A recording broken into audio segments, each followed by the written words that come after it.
Welcome to episode 171, the Attitude Era series. The last show was In Your Hell's 16. I need to change the title of that. I said that last year and probably the year before that.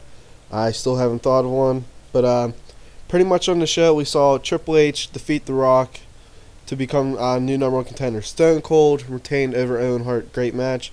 Taker beat X-Pac in the casket match. Chris Candido got his revenge in Corporation. And then now Smackdown debuts the next episode. The next episode of this series will be Smackdown.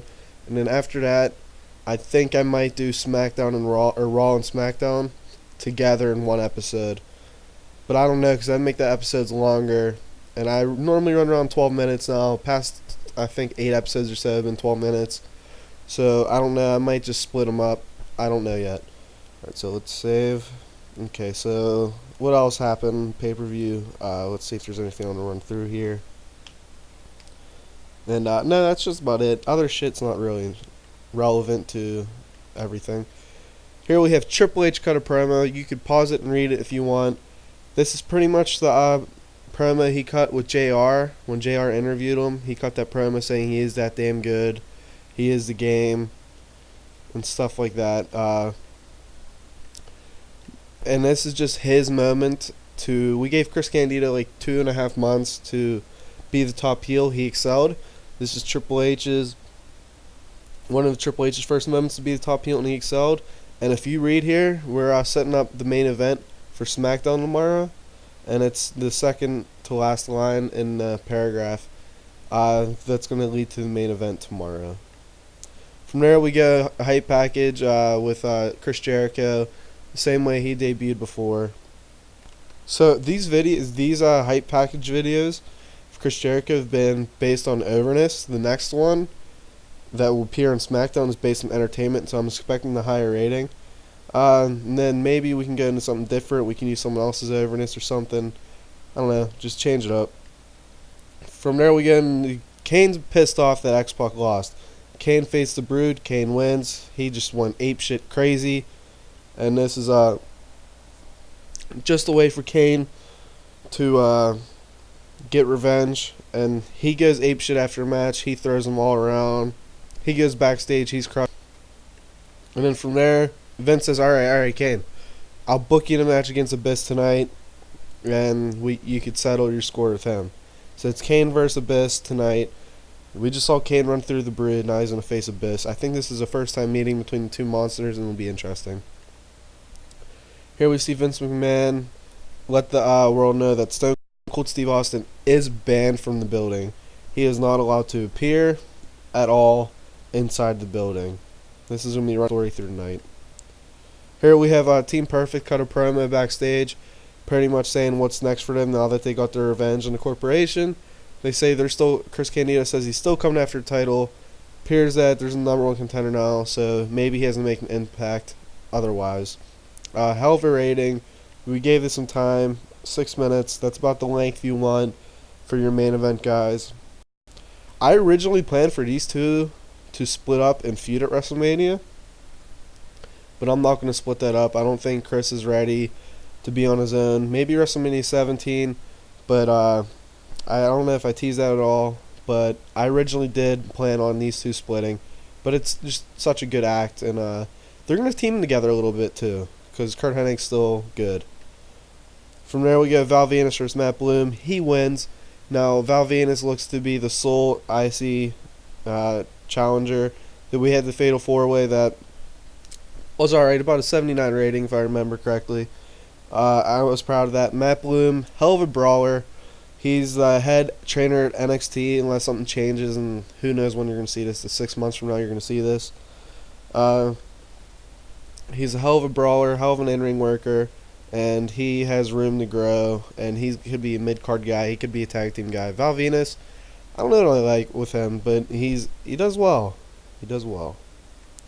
From there we go. Owen Hart is in the ring. He starts bitching about how he got screwed last night, how Stone Cold wasn't better than him, how Vince McMahon doesn't want to be champion. You know, he says he's holding a protest. He grabs a chair. He sits down. Out comes Eddie Guerrero. He says, you know, basically I'm not going to do an Eddie voice or any stereotype, but he says, if you got a problem, I think I can take care of it. So why don't you get in a match with me right now? Owen stands up, gets in his face, and just backs away. Not cowardly, but just backs away. I know these two have been off and on forever. I was going to turn Owen face, but I don't think right now is the time. Because, he's a hot heel. What else? Eddie was, I gave him a month off because I didn't have anything for him. Instead of just letting him waste away, I'd figured, why not let him come back to a storyline like this?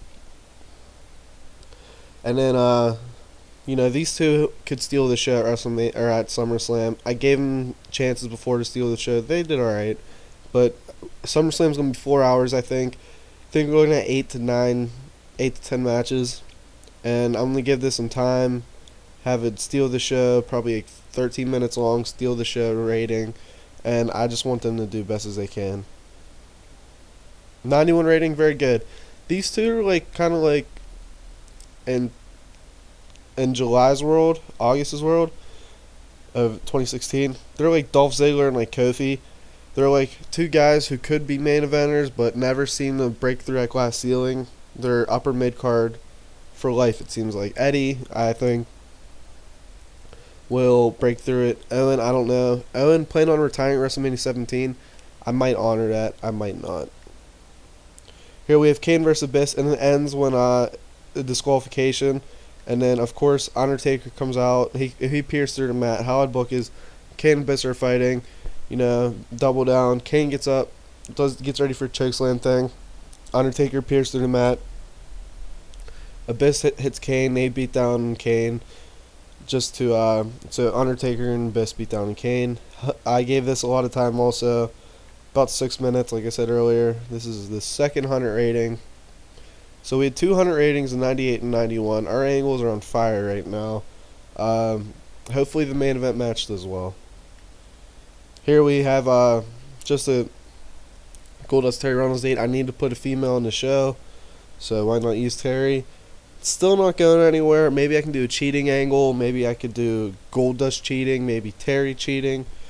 But I don't know. We split them up a year ago, and I don't want to really rush to do that again.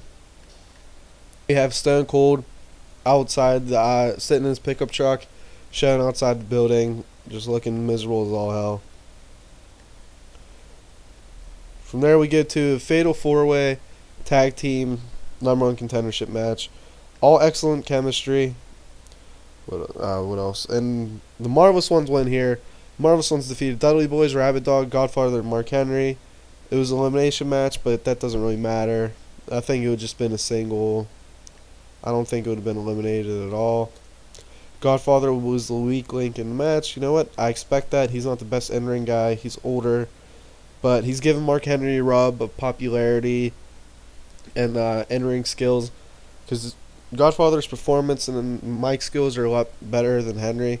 So we're going to push that for now. And then maybe Henry can turn on him. But we just did D'Lo turning on Godfather, so I doubt it. So, yep. Marvelous Ones still #1 contenders to the Hardy's titles. Huh. Debuted in a new high spot that popped the crowd. His psychology will be helped by being... Okay, we're going to look at Dave Batista's psychology. Alright, wow. Alright. The Rock defeated Ken Shamrock in 19 minutes by People's Elbow. Both had solid performances. And this is pretty much the end of the corporate champ no more Rock's face turn feud. Molly left the company. Ken Shamrock will now be publicly fired by Vince, maybe tomorrow on SmackDown. And this is just, the end of the corporation. We still have Shane, Triple H, and Vince, but, they're not really together. Alright, so after this, we have Vince McMahon come down into the ring. I wrote this one. He starts talking trash and worker eBay and Stone Cold. Calls Stone Cold a coward. He said Stone Cold will never come out here. He's a bitch. Stone Cold's music plays. Vince pretends to be he acts all shocked, like, oh no, what the hell? And then, music stops playing. He starts laughing. You guys really bought that one, hook, line, and sinker. That's a typical heel move. We saw that happen a million times. He starts laughing at the crowd, thinking Stone Cold actually come out. Stone Cold runs through the arena from behind Vince, spins it around, stunner, flicks him off. But then afterwards, Triple H appears and he attacks Stone Cold. And then, the show ends with Triple H standing tall over Stone Cold and Vince McMahon. So we're setting up Triple H here to get a lot of heat by standing tall. We had Vince renew the heat with his personal problem with Stone Cold. We gave Vince and Stone Cold a little time to grow apart, and now they're back together. They'll grow apart, back together, and then I'm going to have a blow off for that, and, the foreseeable future. So I'm expecting a hell of a rating here. 95, this is probably one of the best rolls I've ever had. Let's see all the 90s. 1, 2, 3, 4, 5, 6, 7. 7 out of 16 angles were 90 or above, 91 or better. I can't really complain about that at all. Chris Jericho coming to WWF was lowest, but yeah. So in SmackDown, I teased the main event in there. It was teased in the opening promo. I think you guys can figure it out. No big deal if not. WCW signed with Eddie Fatu, and then Bill Goldberg's contract was up, and I didn't know that.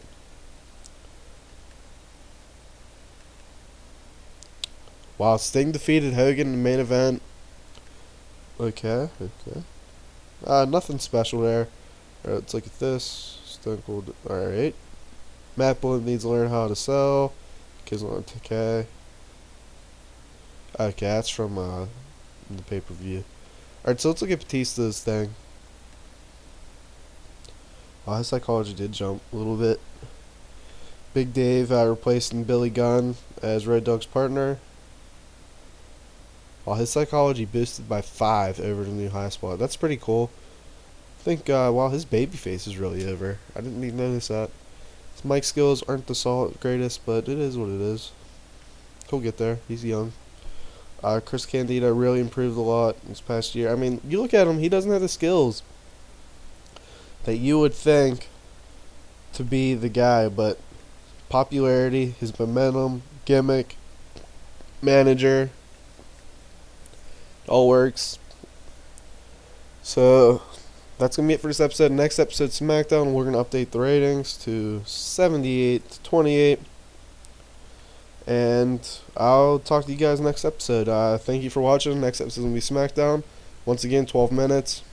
Thank you for watching.